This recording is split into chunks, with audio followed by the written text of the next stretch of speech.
plan de salut. Étude numéro 001A. Dans ce document, nous allons nous occuper du plan de salut et à exposer et tracer les grandes lignes du but de la création de Dieu, tel que cela est présenté et détaillé dans les textes de la Bible. Avant le commencement de la création, il n'y avait qu'Eloah, entre parenthèses en chaldéen, Elah, ou en arabe, Allah, l'unique véritable Dieu.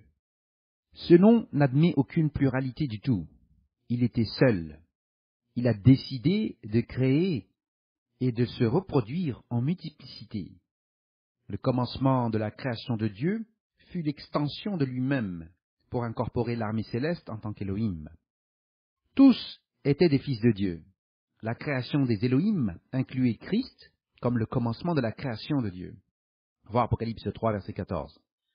L'affirmation selon laquelle Christ était un être coéternel est une fiction idolâtre polythéiste qui a seulement pénétré dans les églises de Dieu sous Armstrong, dans l'église de l'ère de Sardes au XXe siècle, alors que le trinitarisme est entré par le biais des jésuites et par E.G. White dans le système laodicien. Entre parenthèses, voir la fausse prophétie numéro 269. La création des Élohim est expliquée dans l'ouvrage Comment Dieu devint une famille, voir le document numéro 187. Après la création spirituelle des Élohim, qui était interconnectée avec et par l'Esprit Saint, voir le document numéro 117, l'unique véritable Dieu a commencé la création physique. L'unique véritable Dieu a créé la terre dans le cadre ou en tant que partie de l'univers physique. Et il a convoqué tous les fils de Dieu, sous leurs étoiles du matin, à être présents. Voir Job 38, versets 4 à 7. En ce temps-là, tous les fils de Dieu avaient accès au trône, et Satan était parmi eux. Voir Job 1, verset 6, Job 2, verset 1. La création est régie par la loi de Dieu. Voir le document numéro L1, qui découle de sa nature même. C'est pour cette raison spécifique que la loi de Dieu ne peut pas être abolie, et qu'elle durera jusqu'à ce que le ciel et la terre disparaissent, comme l'a déclaré Christ. Voir Matthieu 5, verset 18. La question de la création et la nécessité logique de la causalité singulariste sont abordées dans le texte La création, etc., numéro B5. La création adamique a été faite par Dieu conformément à son plan de salut. La plupart des scientifiques reconnaissent que la création intelligente n'est possible qu'en quelques millions d'années des principaux systèmes stellaires. La création adamique a servi à deux buts. L'un des objectifs était de fournir aux Élohim une obligation ou devoir de diligence envers la création physique et de leur fournir un terrain de test. L'autre but consistait à permettre un système progressif de remplacement de l'armée rebelle ou déchue à travers l'ex-anastasine ou résurrection extérieure, entre guillemets, voir Philippiens 3, verset 11, de la première résurrection, numéro 143a, puis une résurrection générale dans la deuxième résurrection, voir le document numéro 143b. Les récits ou données archéologiques montrent que l'étoile du matin placée en charge de cette planète a passé beaucoup de temps à faire des expériences avec des humanoïdes et d'autres structures de vie, et ce pour deux buts. L'un des buts consistait à créer des humanoïdes qui interrompraient et corrompraient la création adamique, et qui serviraient ensuite à confondre l'armée humaine avec ces données archéologiques. Pour une raison quelconque, la terre est devenue tohu et bohu, ou dévastée et vide, et Dieu a envoyé les Élohim pour restaurer la planète et pour finaliser le système adamique comme nous le voyons dans Genèse chapitre 1. Le but de la création était de créer des êtres humains pour qu'ils puissent apprendre et qu'au cours de la séquence, ils deviennent Élohim ou fils de Dieu, comme l'étaient les autres Élohim dans l'armée. Comparez l'évangile de Jean chapitre 10 versets 34 à 36. Ce faisant, nous devenions des cohéritiers avec Christ. Voir Romains 8 verset 17. Le processus est expliqué dans le document Les élus en tant qu'Élohim, numéro 001. Chaque être humain est sélectionné et placé dans la séquence de la création, telle que déterminée par l'omniscience et l'omnipotence de Dieu, et les humains sont appelés selon son dessein. Voir Romains 8 versets 28 à 30. Et la prédestination. Voir le document numéro 296. Le mal a été permis pour tester à la fois l'humanité et l'armée. Se référer au document d'étude Le problème du mal, numéro 118. Dieu a alloué 7000 ans pour ce processus. 6000 ans ont été accordés pour la phase de travail sous le Dieu de ce monde, qui est l'étoile du matin, Azazel ou Satan. Voir 2 Corinthiens 4, verset 4. Se référer aussi au document d'étude Lucifer, porteur de lumière et étoile du matin, numéro 223. La limitation était que les lois de Dieu devaient être confiées aux patriarches et prophètes élus, et que les élus devaient observer les lois de Dieu. Cela a constitué leur test et leur signe. Ils seraient alors appelés et recevraient l'Esprit et seraient alloués à la première résurrection en remplacement des démons. Ceux qui ont enseigné contre la loi et qui n'observaient pas la loi et le témoignage ont été rejetés comme individus, n'étant pas appelés et choisis, voir Isaïe 8, verset 20. Ils seront rééduqués plus tard, lors de la deuxième résurrection, voir le document numéro 143b, ci-après. Les élus de la première résurrection devaient alors devenir Elohim et rejoindre Christ en tant que l'armée de remplacement pour le règne millénaire de Jésus-Christ, lorsqu'il reviendra pour prendre le contrôle de la planète en tant que l'étoile du matin de remplacement. Voir Apocalypse chapitre 20. Le millénium devait durer 1000 ans, au cours duquel Satan et l'armée déchue restaient emprisonnés dans la fosse du Tartaros. À la fin du millénium, ils devaient ensuite être libérés et l'humanité devait être à nouveau testée sous les démons. L'humanité placée sous les démons allait de nouveau se rebeller, comme l'affirmait la prophétie, et les gens marcheraient alors contre Christ et les élus à Jérusalem. Après ce dernier conflit, ils seront tous tués et alors ressuscités à la deuxième résurrection et au jugement du grand trône blanc, voir le document numéro 143b, et à le jugement des démons numéro 080. Ceux des humains qui ne se rebellent pas seront changés en des êtres spirituels et incorporés aux Elohim, sans passer par une formation supplémentaire. Ceux qui sont placés dans le jugement du grand trône blanc pour être recyclés sont tous ceux qui ont vécu depuis la création adamique. Quiconque n'a pas observé les commandements de Dieu et la foi et le témoignage de Christ, voir Apocalypse 12, verset 17, 14, verset 12, ne fera pas partie des élus. Cela inclut pratiquement 2 ères complètes des églises de Dieu qui n'ont pas suivi le calendrier du temple, voir le document numéro 156, mais qui ont suivi Hillel ou une autre abomination. Le judaïsme des temps modernes, ainsi que ceux qui suivent Hillel et les intercalations babyloniennes, n'ont jamais obéi à Dieu et n'ont pratiquement jamais célébré un jour saint au bon jour, et une grande partie du temps, pas même au bon mois. Se référer au document Hillel, les intercalations babyloniennes et le calendrier du temple numéro 195c. Les Juifs ne détiennent pas les oracles de Dieu, c'est l'Église qui les détient. Se référer au document Les oracles de Dieu numéro 184. Dieu ne se préoccupe pas de savoir pourquoi vous faites les choses. Il vous donne simplement le choix entre l'obéissance et suivre la loi ou être relégué à la deuxième résurrection, là où tous les autres seront rééduqués et recyclés. Si vous n'observez pas le sabbat et les nouvelles lunes, vous êtes exclus, et au retour du Messie, tous ceux qui ne l'observeront pas seront tués, voir Isaïe 66, verset 23. Ils seront ensuite envoyés à la deuxième résurrection pour être recyclés. Ainsi, tous les habitants de la planète pendant le millénaire célébreront les fêtes où ils n'auront pas de pluie en saison et souffriront les fléaux de l'Égypte, voir Zacharie 14, verset 16 à 19. Il n'y aura aucune négociation. La décision nous appartient. Personne d'autre ne peut nous sauver. Obéissez ou alors vous devez faire face à la deuxième résurrection pour vous recycler. Ceux qui n'obéissent pas à ce moment-là, au terme du jugement, seront permis de mourir et seront incinérés dans le lac de feu, qui est la seconde mort. Ils cesseront d'exister et on ne se rappellera plus d'eux à jamais. Voyons maintenant les mécanismes du plan. La façon dont fonctionne le plan de la création est un processus brillant et simple. Chaque individu reçoit un esprit qui est le nefesh de la structure biblique. Il n'est pas immortel. Quand la personne meurt, cet esprit retourne à Dieu qui l'a donné, jusqu'à ce que nous soyons ressuscités au moment approprié, selon l'omniscience de Dieu. Cela est expliqué plus en détail dans le texte l'âme, le document numéro 092. C'est le plan de Dieu que l'esprit de nefesh soit combiné avec l'Esprit Saint. Voir le document numéro 117, superposé dans la phase finale afin que l'individu devienne un avec Dieu et l'armée à travers l'Esprit. Sans l'Esprit Saint, le nefesh, ou esprit de l'homme, est simplement une forme ou archétype mortel, capable d'absorber, imprégner l'Esprit Saint, qui l'active. Le Nefesh est capable de devenir un nouvel être lors de la phase suivante de l'existence spirituelle dans une nouvelle dimension. Au cours de cette phase, nous deviendrons tous Elohim ou Théoi en tant que fils de Dieu, comme Christ l'a déclaré dans Jean 10, versets 34 à 36. C'est dans ce processus que nous devenons consubstantiels au Père. Voir le document numéro 081. Ce processus se produit par la grâce de Dieu, mais cela ne dispense pas la nécessité de se conformer à la loi de Dieu. Voir le document L1, qui procède de sa nature, comme c'est expliqué dans le texte, la relation entre le salut par la grâce et la loi, numéro 082.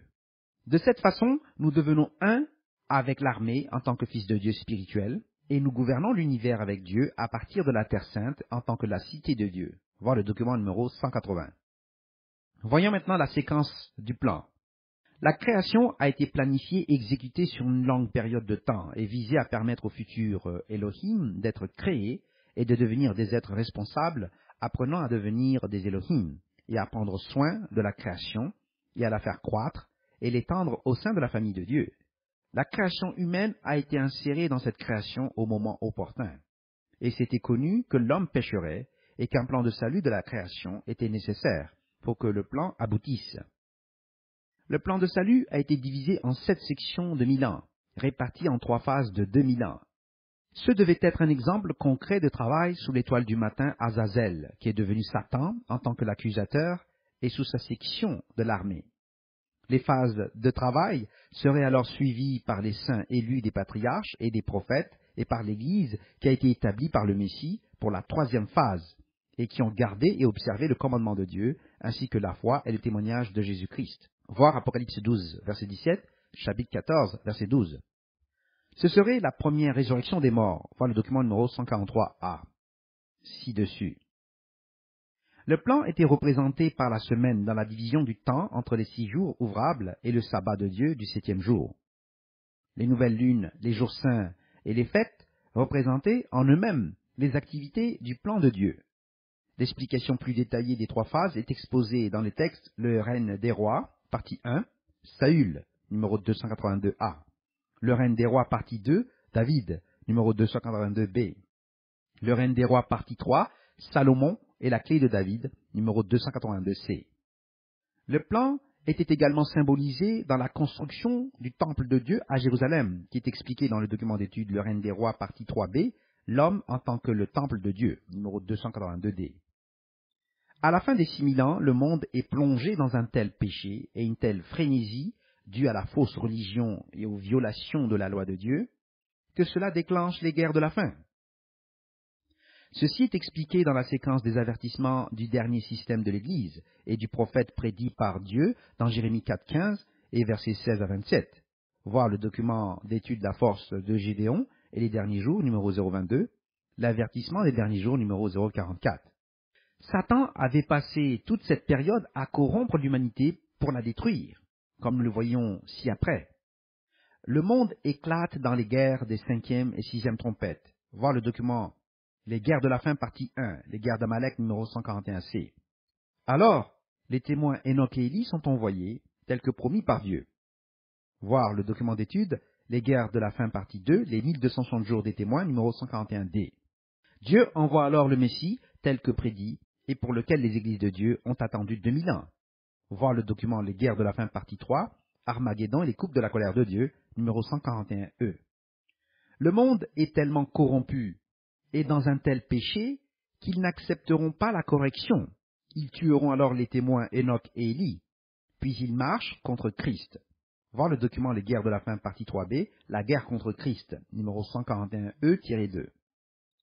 Christ procède alors à la subjugation de toutes les nations et à l'éradication de toute fausse religion sur la planète et des systèmes de faux gouvernements et de péchés qui découlent de ces faux systèmes.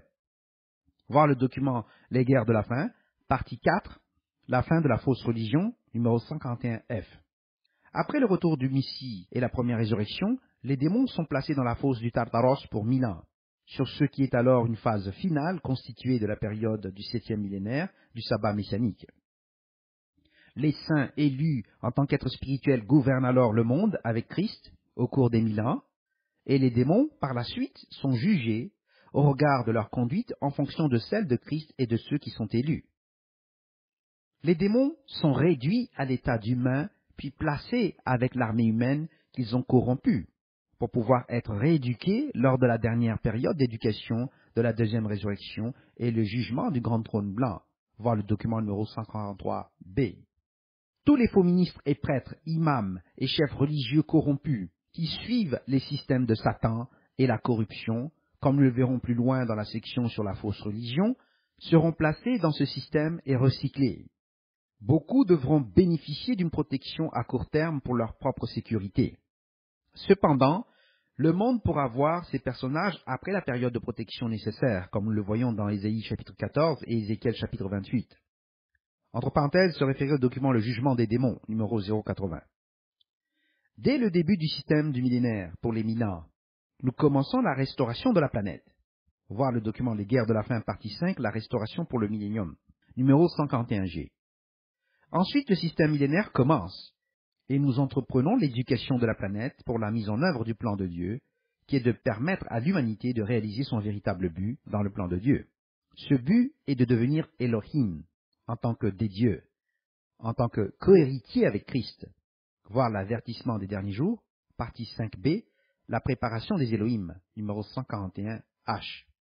Nous allons maintenant nous pencher sur la façon dont Satan a fait tout son possible pour détruire le plan de Dieu et démontrer que l'humanité n'était pas un sujet apte et approprié pour devenir Elohim.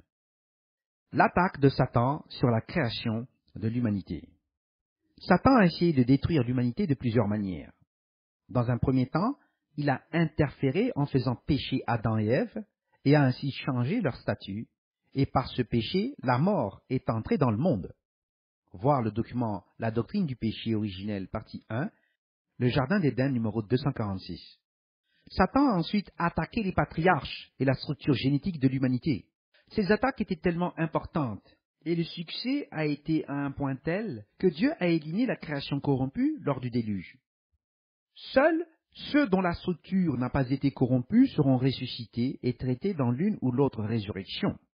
Voir le document La doctrine du péché originel, partie 2, les générations d'Adam, numéro 248. La loi de Dieu, document L1, et l'alliance de Dieu, numéro 152, ont été donnés au monde par les patriarches depuis Adam jusqu'à Noé, puis renforcés par la lignée d'Abraham, Lot, Ismaël, Isaac et Jacob, et à Moïse et à Aaron, au Sinaï et aux prophètes. Le Messie devait venir de cette lignée, en tant que la nouvelle étoile du matin, selon Nombre 24, verset 17. Le raisonnement de Satan était simple. Si l'alliance devait avoir comme condition que les élus devaient observer la loi de Dieu et la foi et le témoignage du Messie au fur et à mesure de son déroulement, alors tout ce qu'il avait à faire était d'attirer la création humaine dans le péché et les séparer de la loi de Dieu. Cela était basé sur le grand mensonge qui avait été apporté à Adam et Ève et qui avait causé leur péché en premier lieu. Ce mensonge était « Vous ne mourrez sûrement point ». Se référait aussi au document La doctrine de Balaam et la prophétie de Balaam, numéro 204. Satan a développé ce mensonge et a établi la doctrine de l'âme immortelle. Cette doctrine cherchait à séparer les humains de l'idée et du fait qu'ils étaient totalement dépendants de Dieu pour leur résurrection et leur vie éternelle. Voyons maintenant Satan et la fausse religion. Satan a ensuite développé l'idée chez les humains qu'à leur mort, ils allaient au ciel. Cette idée a été développée parmi les païens et les gnostiques par le biais des cultes du soleil et des mystères, qui ont établi un système en opposition directe aux lois de Dieu et au calendrier de Dieu, voir le document numéro 156, et au plan de salut que Dieu a établi dans le cadre de ce système. Au fur et à mesure que Dieu révélait son système par l'intermédiaire des patriarches et des prophètes, Satan a mis en place le contre-système et la fausse doctrine pour tromper les hommes et empêcher leur salut. Les deux principaux systèmes étaient à Babylone et en Égypte, utilisant les cultes du soleil et des mystères, se référer au document Le Mysticisme B7-A. Ces aspects sont également examinés dans Moïse et les dieux d'Égypte, numéro 105, et le veau d'or, numéro 222. Le faux système de Babylone a vu l'intervention directe de Dieu avec la destruction de Babel et l'altération du système humain par un processus qui a confondu leur élocution et a vu leur dispersion vers des terres lointaines. Ce processus a ensuite débouché et permit de mettre au point l'arme suivante de l'arsenal de Satan, qui était le sceau qui a suivi la fausse religion, lequel était la guerre. De là, la conquête, puis la peste et la mort. Cet aspect est couvert dans le texte Les 7 sceaux, numéro 140, qui aborde également la persécution qui accompagne la fausse religion. La fausse doctrine de l'âme immortelle est venue des Grecs en tant qu'un processus philosophique. Cette doctrine est exposée dans le texte La doctrine socratique de l'âme, numéro B6. La doctrine a ensuite été modifiée à partir de la philosophie grecque pour infecter le christianisme primitif, comme l'explique le document intitulé Le développement du modèle néoplatonicien, numéro 017. L'idolâtrie a été établie dans le christianisme par le biais des cultes du soleil et des mystères, dans l'adoration de Mithra, d'Attis à l'ouest, d'Adonis à l'est et d'Osiris à Alexandrie. Leurs doctrines ont été insérées par la déformation par les binitaires et les trinitaires de la théologie de la divinité des premiers temps, voir le document numéro 127b. Il en va de même pour les doctrines qui sont expliquées dans les origines de Noël et de Easter Pâques païennes, numéro 235. Satan a établi l'hérésie gnostique très tôt dans l'Église, comme nous le voyons dans le texte intitulé Les hérésies dans l'Église apostolique, numéro 089. Les hérésies se sont succédées dans les églises jusqu'à ce qu'elles soient totalement corrompues. Les doctrines gnostiques ont été établies en tant que forme parasite dans les 3 systèmes distincts du judaïsme, du paganisme et du christianisme, et à travers l'adoration de Baal des cultes du soleil. Le système de la déesse mère est devenu une corruption mondiale de toutes les croyances et surtout du christianisme. C'était presque toujours suivi par l'antinomisme. Même dans le judaïsme, cela a été suivi par des traditions qui ont rendu la loi et le calendrier invalides et corrompus jusqu'à ce jour. La corruption antinomienne est décrite dans les textes La destruction antinomienne du christianisme par une mauvaise utilisation de l'écriture, numéro 164c. Les attaques antinomiennes sur la loi de Dieu, numéro 164d. Le déni antinomien du baptême, numéro 164e. La loi et l'alliance étaient indissociables et l'antinomisme était donc utilisé pour détruire les deux. Voir le document Les attaques antinomiennes sur l'alliance de Dieu, numéro 096d. La loi a été donnée de façon distincte en préparation du Messie. Se référer au document d'étude La distinction dans la loi, numéro 096. Le Messie a donné la loi aux patriarches, d'Adam jusqu'à Abraham, Isaac et Jacob, et de nouveau à Moïse et à Aaron au Sinaï. Se référer à la série Les descendants d'Abraham au numéro 212A, 212B, 212C, 212D, 212E, 212F, 212G, 212H et 212I. Les documents sur la loi et l'alliance, en particulier ici, montrent les famines dues à la rébellion. Voir le document 212H. Et à la dernière grande famine, 212i, qui est sur le point de nous arriver. La loi et le témoignage sont venus par les prophètes jusqu'à Christ au temps de son incarnation. Telle était la deuxième déclaration de l'alliance à Israël, se référer au document Les premières et deuxième dépositions de l'alliance de Dieu, numéro 096b, et le christianisme et l'islam dans l'alliance de Dieu, numéro 096c. Satan a utilisé cette distinction pour mentir à la population et forcer et imposer l'affirmation selon laquelle Christ avait proposé une nouvelle loi différente de l'ancienne qui avait été abolie ou annulée. Ce mensonge et les attaques contre le baptême, la loi et le témoignage ont coupé un nombre colossal de personnes de la première résurrection et les ont placées dans la deuxième résurrection. Satan a utilisé l'inclinaison naturelle de l'homme à la désobéissance, à la rébellion et à l'indolence au cou raide, de telle sorte que les hommes croient à tout ce qu'on lui dit, ce qui leur évitera un désagrément ou une gêne ou un inconfort, et leur capacité à s'entretuer n'a fait que s'ajouter à cette impulsion. Satan a attaqué l'Église partout où elle était établie. La répartition est indiquée dans les textes au numéro 122, 122A, 122B, 122C et 122D. La persécution et les signes ou caractéristiques des églises de Dieu sont exposés dans le texte Le rôle du 4e commandement dans l'histoire des églises de Dieu observant le sabbat, numéro 170. Cette persécution a connu un tel succès qu'elle atteint maintenant sa phase finale, comme cela est expliqué dans les documents. La 3e guerre mondiale, partie 1, l'Empire de la bête, numéro 299A. Et la 3e guerre mondiale, partie 2, la prostituée et la bête, numéro 299b.